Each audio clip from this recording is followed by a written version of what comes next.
Golfbet Roundtable coming at you for the ZOZO Championship, where Colin Morikawa defends his title in Japan. But so many great stars have won this thing in the past. Does that mean you're picking a star this week?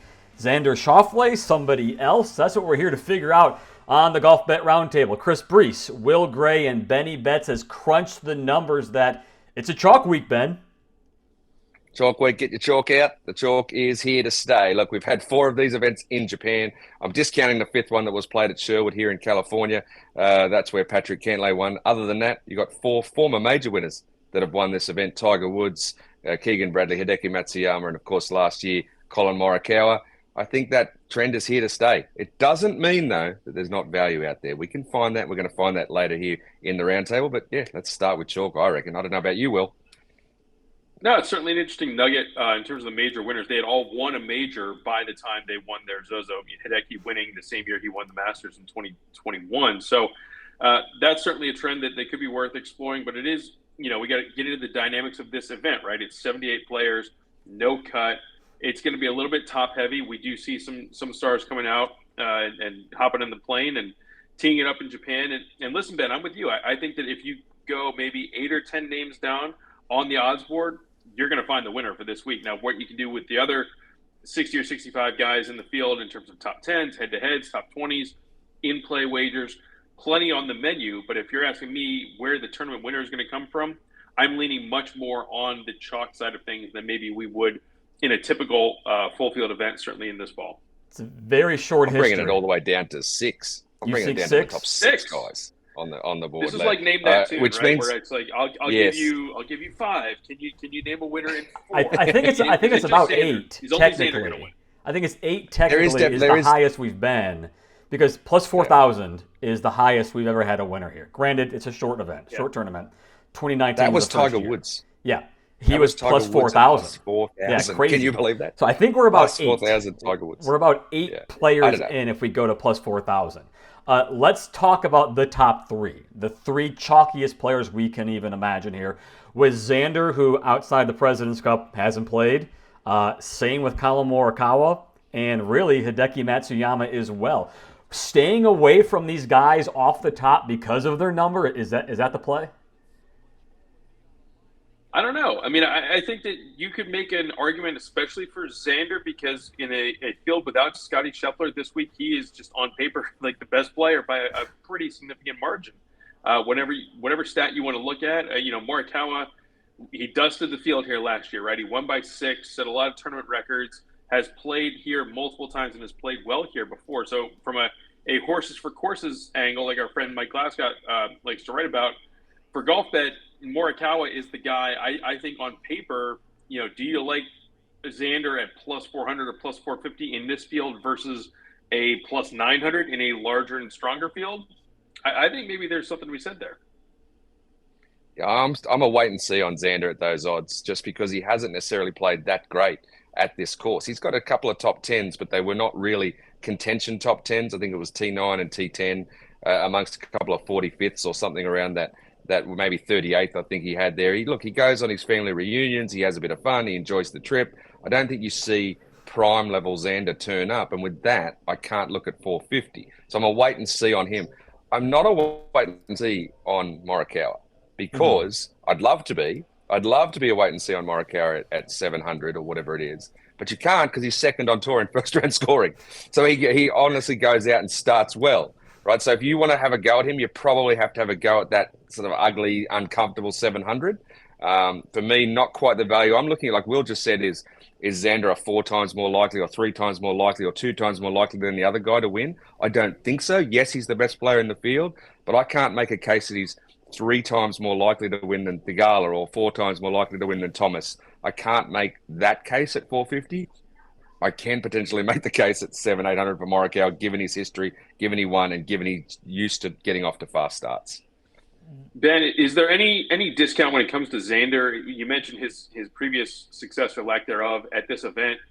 Any discount to the notion that he's a different guy this year, right? I mean, he's in the mix for Player of the Year, 2-time major champion. Even he had a high standard before, but I feel like he's leveled up. And so now taking on that alpha role in this field, certainly, do you feel like that's a little bit, he's a different guy than he was at this event in 21 or 22? Agreed for sure. Again, it just comes down to the number for me. At 450, we had this discussion around Scheffler all year. Yeah, Scheffler won a zillion times at plus 400. We missed out on most of them because we didn't jump on early. I think it's another wait and see. I'm not saying don't back him. I'm just saying let's see how round one turns out. Let's see what he starts with. Let's see where he sits. Hopefully, you're still going to get 500, 600 because he's 2 or 3 back rather than 4 in front and down to 250 and then making a call there. It's just a matter of I don't see the reward in the risk scenario at 450, even in this small field, when you still have, as I said, Morikawa, who's proven here and is used to getting off to fast starts. Hideki is a wild card because, I wanted to pick him, and then I saw his interviews and stuff where he said, I've done nothing to prepare. It makes so you I wonder. Can't get all excited. I think, are we taking that out of context? And when he says, I've done nothing, is that just Hideki not caring to give an answer? Clearly, he plays well here. We know that. He is the guy at this place. But I think we're taking it out of context, Will, to hear him say, I've done nothing, as if he doesn't care. He's a great player, but I think to Ben's point, it's we don't know what we're going to get with Hideki. He could be massive boom or bust this week. Mm-hmm. For sure, and maybe some of this was literally lost in translation from the press conference. It's tough to tell not being in the room in Japan. But the thing I like about Hideki is that he has won this tournament before. If it was, it's the marquee event in Japan. If he had gone back 4, 5, 6, 7 years, and there's still all that talk about, are you going to be able to win this tournament given its outsized importance to Japan and Japanese golf? But he's done it, right? So that's not a storyline. It's not a piece of additional pressure. I think it will allow him to, yes, if he's in the mix over the weekend, there's going to be a bigger spotlight on him than other players. But I don't think it's going to be this outsized pressure that maybe it could have been if he was still looking for his first ZOZO win. I mean, when we're talking about Hideki, there's always a little bit of guesswork. Is his one-handed finish going to end up 10 feet from the pin, or is it going to end up 30 yards from the green? It's just part of what you get with Hideki. So, what we saw at the President's Cup, it's hard to look for the breadcrumbs of, his former Royal Montreal or going back to East Lake. A lot of these guys, you've gotten snippets here and there, and it's not exactly apples and apples comparing how they performed and the dynamic that we saw at the President's Cup versus what they're going to be looking for this week from an individual stroke play perspective. But there's an intangible when it comes to Hideki. If he's in the mix, he's going to have the biggest home field advantage, the biggest crowd support that we're used to seeing a week in, week out PGA Tour event.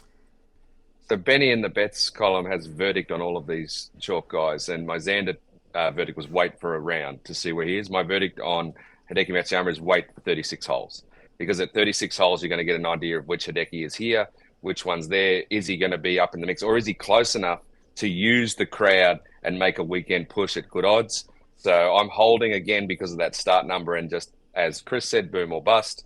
I'm looking for better value amongst the chalk, which is a little further down. I don't know if we're getting there. And in fact, it's so funny. There's 3 left of those top 6, and I'm sort of on the Thigala wagon. Although I like Will, you like a different guy, and I know that Chris likes a different guy, who both are starting to get into my vision as well. I got ahead of us here. Do you want to go into our winners, or do you want to talk about this massive chaos on this board right here? We got half the field here, Chris. We got to talk about this. Now you put it up there. Well, because Ben brought up his column about what to do with the stars, but Ben, the other part of your column was this list of 15 players. We have 15 players specifically on this board for a reason. What Ben did, and I'll let you elaborate, he went and looked at the Shriners last week and who historically has played at ZOZO, playing the week before and being top 25 the week before. These 15 players are all in the field this week, and they were in the top 25 last week at Shriners.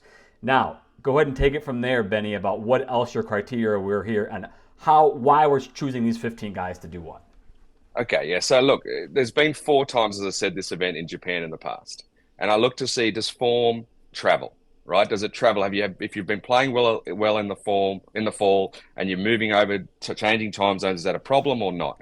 Well, of the 48 guys who finished in the top 10 over those 4 years, 30 of them, which is 62.5%, actually had played the week before. So you got that. So you start with guys who played the week before. Taking it further, right? We go from there. 15 of those players, so almost 4 a year, had been in the top 25 the week before when they'd been playing on tour. So then you start to think, okay, we've got an average of almost 4 that are likely to finish in the top 10 this week. Take it further down, 2 of the top 10 have been in the top 10 the week before. So half of these names are in the top 10 enshriners. I'm looking at trying to pick 4 of these guys to be in the top 10 this week if we go by the trends and by the averages. And there's quite a few there, as you said, different varying, that's their top 10 odds. You're looking at 3 or 4 of these guys who, by history, are going to be there. They're not going to win. The only guy who won, having played the week before, was Hideki, and that was when we actually had was it a CJ Cup that was in Vegas, and then he went over to Japan and won. So I'm not saying this for the outright market. I'm saying for your value, top 10 plays or even top 20 at half these odds, these are the guys you need to look to because form has traveled from the previous event across to Japan in the past. This is great. I'm taking it all in here. Do you have like 4 the names? fact that there are some.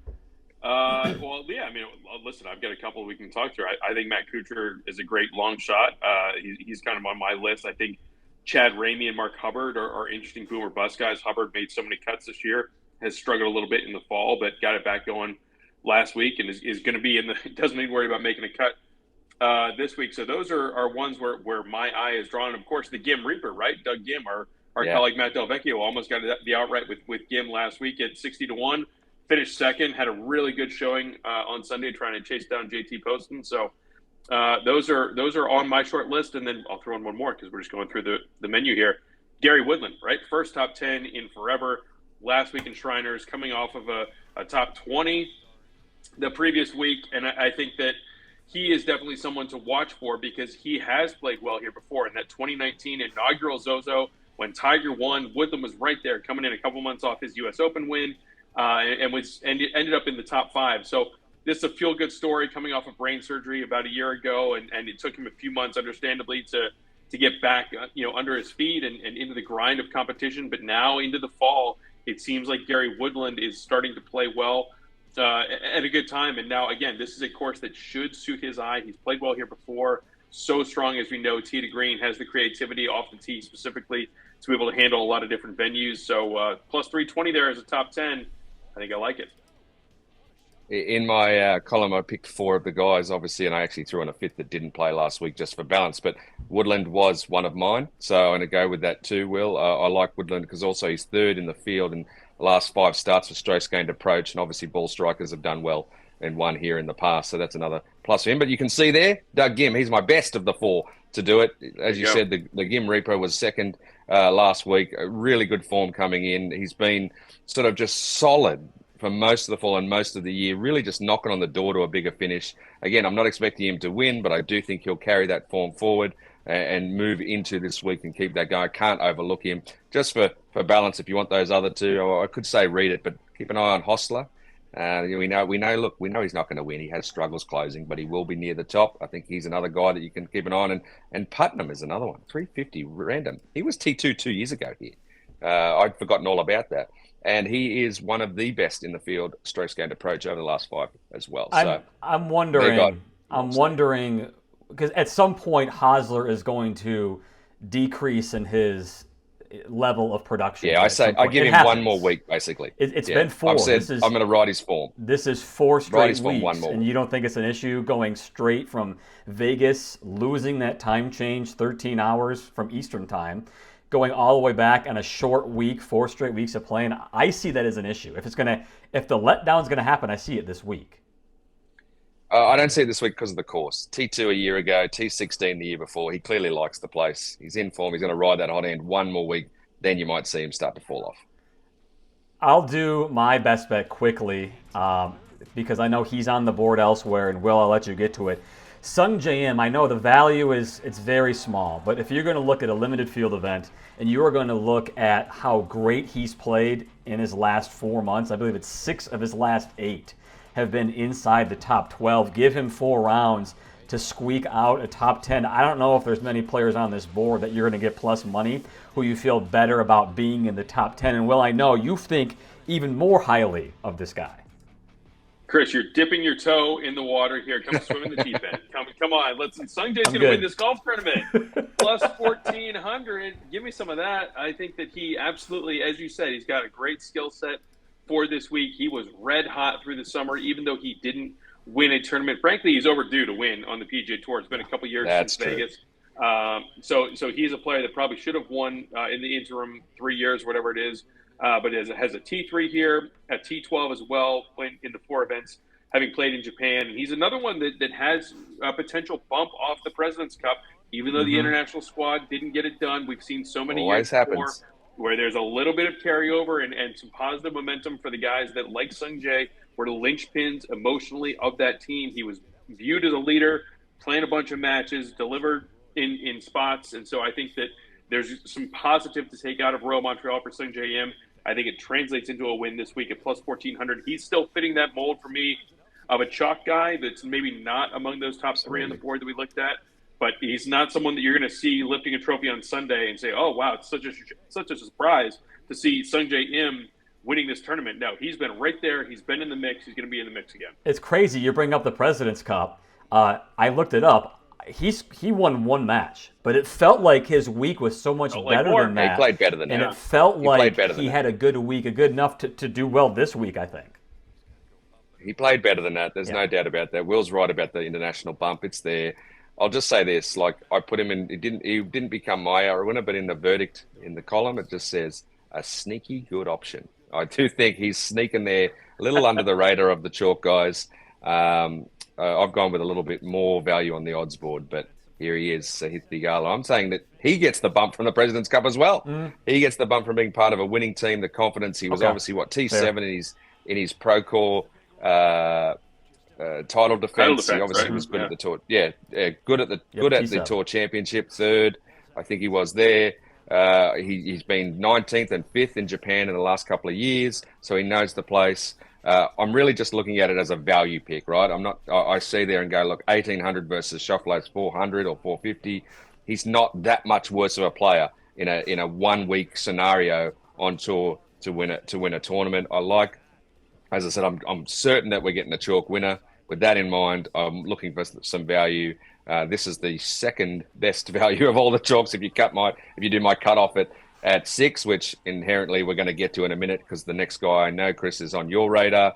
But Theegala it's the type of place I think if he dials in his tee game enough, his tee to green will be good enough there too, and he's confident now. He feels like he belongs in the top echelon, and I think he can close it out. I feel like I really need to pitch this. You mentioned my winner. And Will, I'm pleasantly surprised, Will, that you picked him in a head-to-head. Because I feel like if we're ever going to see Justin Thomas make some kind of comeback, it's going to be at a no-cut event overseas where he really hasn't been playing terrible. I believe it's 11 of the last 12 he's made a cut. He hasn't necessarily been in contention. It's been 1 or 2 bad rounds in the mid-70s that really plummet his odds and his chances every single time. Justin Thomas is a great golfer. It's not like he forgot how to play and he all of a sudden was struggling to make cuts and struggling to stay on tour. It's not the case. This is the kind of guy where if he's going over here for fun, going to have a kid born in the next month, this is the time to pick Justin Thomas if you truly believe the guy's making a comeback. Also, side note, we're all dads here. I will say, good key to have your fun the month before the kid is born. That's excellent timing. Because it's going to have a little bit of a window there where you're not going to have as much fun as fun as the guy can golf. Kid is, so yeah. And we're acting like he's done. No, I'm not acting like he's done. I think he had a good year, obviously compared to the year before, but not a great year compared to what we're used to. I do think that trends back, and I think he continues that. I actually, because I hate to admit this, after making my Theegala pick and I did more of my thoughts and more research, I think this is a value pick in terms of the odds board and the chalk. Remember, what was one of the things that all the winners have had? Their previous major winners. Whereas Theegala and Im, our 2 picks, have not won a major. This guy has. He would fit the trend. With that in mind, I'm a little scared of him behind my pick. Well, let's remember. Sorry, Chris. I was going to say with JT. I mean, there was a time early in his career where this was his bread and butter. He won the CIMB in Malaysia twice. He won the CJ Cup in South Korea 2 out of 3 years. these limited field international events are places where he has been there, done that in a big way. And maybe there's a different form of President's Cup bump, because I know there's a chip on his shoulder from not being on that team and having to watch it on TV and see some of those celebrations from the U.S. side. And this starts his campaign for making sure he's on the Ryder Cup team at Bethpage next year. Usually I love just fighting for my picks right through. I am literally now scared. I've noticed that Will's head-to-head is against Theegala with Thomas. That is that is a little concern for me. I'm talking myself into Thomas as I sort of just finished the column. He was sort of there on the back. The more I looked into it, the more you talked about those no-cut wins, the more that, I said, look, it's a little trend. It shouldn't be something, but it is. Like 4 times that they were previous major winners. If that keeps going, he is the guy that we're talking about. He's the one that becomes the Keegan Bradley type scenario from a few years back. So definitely one to watch this week. Let's get into Look some. What you've done, Chris. Yeah, well, you know what? I'm glad I'm not the only one who's Broken insanely thinking. I thought picking Justin Thomas, I'd get railed. So I'm glad that's not the case here. We're there with you. We'll have to go into the weeds of some long shots, not necessarily to win, Will, but to be up there in some place markets. And you mentioned Matt Kuchar earlier. Yes. Yeah, we're not going that much in the weeds. We're talking Matt Kuchar. This guy's been on a heater, a Matt Kuchar level heater, but still has been really good. We saw him almost win the Wyndham in the dark a couple months ago, but he's been really solid coming off of a T14 finish last week, and now that's 5 out of his last 6 events have gone for top 20 finishes. And listen, this is again a ball striker where he's just going to be able to plot it around and keep it in play and potentially have some more success. Where we're seeing not quite a renaissance, but really a bit of a resurgence from Matt Kuchar, where he was off the grid for several months there, and now all of a sudden he is becoming a fixture on these leaderboards, sitting there at plus 6,000 for an outright price. But in a small field, you look at a top 10 or a top 20, you're still going to get pretty good return for a guy who's he's been real solid, tee to green and overall. And so I think that's going to continue this week in Japan.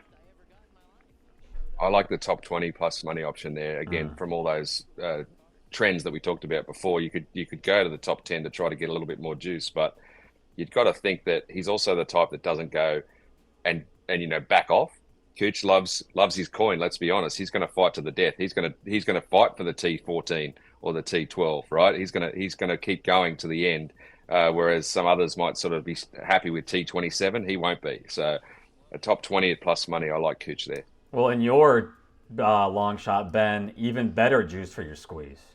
Yeah, let's go. Plus 8,000, another local buy. Look, this was a kid who was the world's best amateur for almost a year or over a year, I believe, and was getting compared to being the next Hideki Matsuyama at one point.